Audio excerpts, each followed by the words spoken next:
Hello, today we're making a panda and partially a human, so stick around. I love pandas, and I also love every single variation of panda out there, like default panda, red panda, kung fu panda, panda ant, panda this, panda that, panda. But I think it's important to remember that no matter how cute, a panda is still a bear. I know if I ever found myself needlessly wandering out and about in a Chinese forest and met the panda, I know that whatever survival instinct and sense of self-preservation that I have would go flying out the window because I want to hug a panda.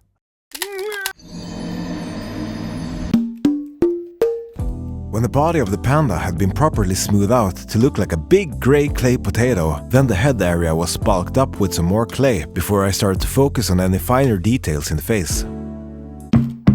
I gave the bear 2 nostril holes before surgically opening the mouth. I had never sculpted a bear face before, and it turned out to be quite tricky to make the mouth not look tremendously happy. Now don't get me wrong, I wish happiness and joy onto every bear on this planet, but this bear looks a little bit like it's just won the lottery. But then I thought to myself, maybe it's all in the eyes. So I poked 2 eye holes, where I added 2 eyeballs. And when the eyelids were in place, then I could start to see the resemblance. Anyways, I gave the panda 2 round Mickey Mouse ears before it was time to texturize our bad boy. I drew 1,248 thin lines, give or take, all across the body to add a slight and only very slight look of fur. Then a select few teeth were attached in the general mouth area before I threw the bear in the oven for 30 minutes to save the progress so far. And when the panda was out of the oven, then I... Panda! Woo!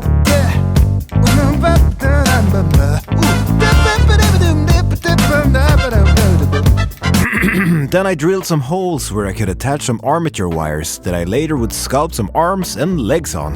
When the wires had been bulked up with some aluminum foil, then a layer of clay were added so I could start to sculpt the legs, and the same general idea went for the arms as well. It was a bit tricky to blend the unbaked clay on the arms and legs onto the body, but I didn't stress out too much about it. I knew that when the panda was painted, then the transition between all of the limbs and the body wouldn't be all that visible. Then the panda was done, and it was time to start sculpting piece number 1 of 3 of our unfortunate human. I decided to start by sculpting the arm, since it would be the only part of the human attached to the panda. I've never seen a real severed arm, and even though I know that interwebs is a vast and deep hellhole of disturbing images, I didn't feel too inclined to do research on it, to be honest. But as long as the clothing on the arm look really ragtaggy, then I think we'll be just fine. I made a little hand out of clay and attached it to whatever meat is left on the bone before adding a couple of extra details here and there to make it look a bit more nasty, as well as tying the hand and the arms together a bit better. And when the panda had been given something to snack on, then I proceeded to make a head. Heads are perhaps one of the most fun things to sculpt in my opinion, but also perhaps the most difficult. But since this head is supposed to look like it haven't had the circulation of blood going through it on a regular basis for a while, there isn't too much pressure to make the head look, quote-unquote, perfect. The head was given some flowy and curly locks, because lying severed on the ground isn't reason enough to not look fabulous. And lastly, a big little ear was sculpted on the side of the head, before I did some final touching up of the face, if you will. And when the face had been reasonably touched up by my hobby knife, well then it was done, and I have to say that it looks a bit nasty. Great! Hello! The third and final piece of human to make was a leg, a severely severed leg, to be more precise. And also a shoe that kind of turned out looking like some weird moon boot. So I added some shoelaces to help drag the shoe design back down to earth a bit. But it still looks like a moon boot. The end of the leg was made to look like it had seen better days, before adding some texture to whatever little pants is left on the leg by using a real piece of fabric that I squished the entire leg with a couple of times. And then everything was sculpted, and it was time for the panda, the head and the leg to head into the oven for 30 minutes. Next up, a base. I wanted to make a forest-looking base for the panda to sit on and enjoy a nice day out in nature. And what screams nature more than trees? I don't know. Well, so after I was done roughing up the sides of the base, then I decided to poke my head into my hobby closet to see what I got.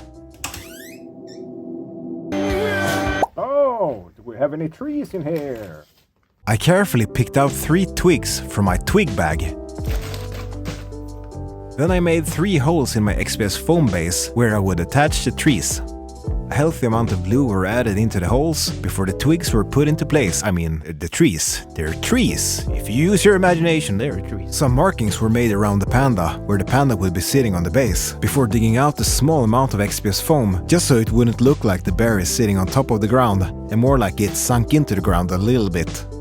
I mixed together some dry dirt that I found out in nature, some hobby sand, some more dry dirt I found out in nature, and some flock into a really nice mixture I like to call dirty beach sand between the toes, in the walking shoes, in the forest, in the sunset. And then it was just a question of adding the dirty toe sunset to the base, which I did by using some PVA glue that I applied in healthy amounts. When the base had been given a proper amount of stuff on it, then the base was done and the sculpting was done. You know what that means?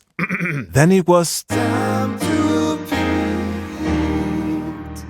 I started out by painting the entire panda with a really nice off-white base color. Then a couple splooches of beige were added here and there to give a faint color variation to the body. It looked a bit weird at first, but after the entire thing had been dry brushed with some layers of a lighter off-white, then it started to make sense. The legs and the arms and all of the other parts of the panda that's supposed to be black was painted black. I was actually a bit worried before I started to paint the panda if the panda would actually look like a panda at all. But when the face had been painted, then I felt relieved that it actually turned out quite good. Painting skin can be quite tricky, but one thing to keep in mind is that it has a lot of color variation, so I started out by wet blending pinks and purples as a base coat. Since this hand is supposed to look deceased, and like it's been deceased for a while, I made sure to let the purple base coat shine through and not covering it all up with the layers of highlights that I applied. And then I dry brushed some reds around the mouth to tie it all together. And finally I added some gloss varnish in the mouth and parts of the arm, as well as on the eyes, to make them a bit more shiny. And then the panda was done and it was time to paint the head.